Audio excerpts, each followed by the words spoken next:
The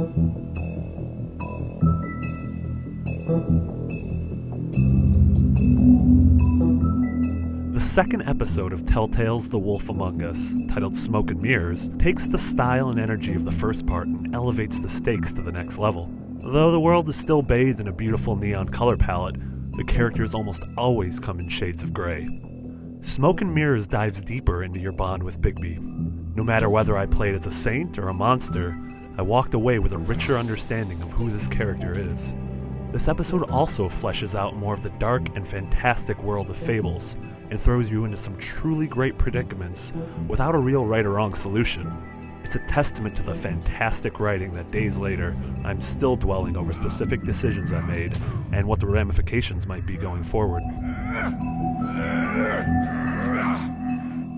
Smoke and Mirrors picks up minutes after the shocking events at the end of episode 1.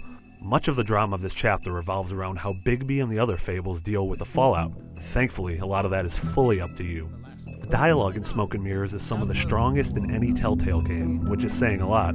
The dynamic between Bigby and the other characters provides fantastic range for his character. One minute he's acting fatherly with Toad Jr., and the next, well, he might do something like this. What the f***? Bigby, you Episode 2 also does a great job of setting up some really nasty villains who I love to hate.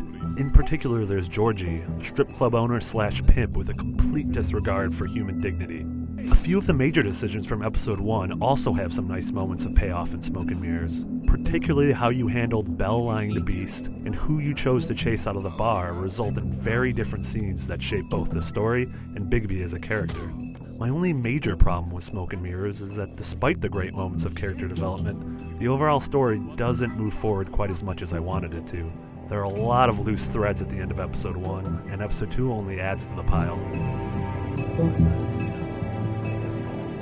Few adventure games have ever empowered me to create a lead character like Wolf has. I tend to play Bigby in the same way I mold my characters in BioWare's RPGs. I love handling each situation with sheer altruism. The world softens to a calm Bigby, whereas tensions seem constantly maxed if you take a violent approach. I love seeing the result of my restraint, but at the same time, Telltale makes it more than worthwhile to go back and replay the episode as a complete non-canonical maniac.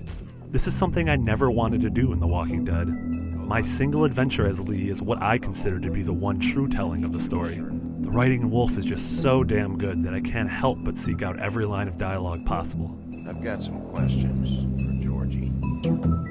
Smoke and Mirrors is a great second act to The Wolf Among Us. Its 90 minutes are packed with memorable characters and scenes, as well as some of the most agonizing decisions that Telltale's ever forced me to make. And despite being a tad bit disappointed that the overall plot hasn't been moved all that far forward, I'm still completely invested and more than a bit terrified to see how my tough decisions will affect the story going on.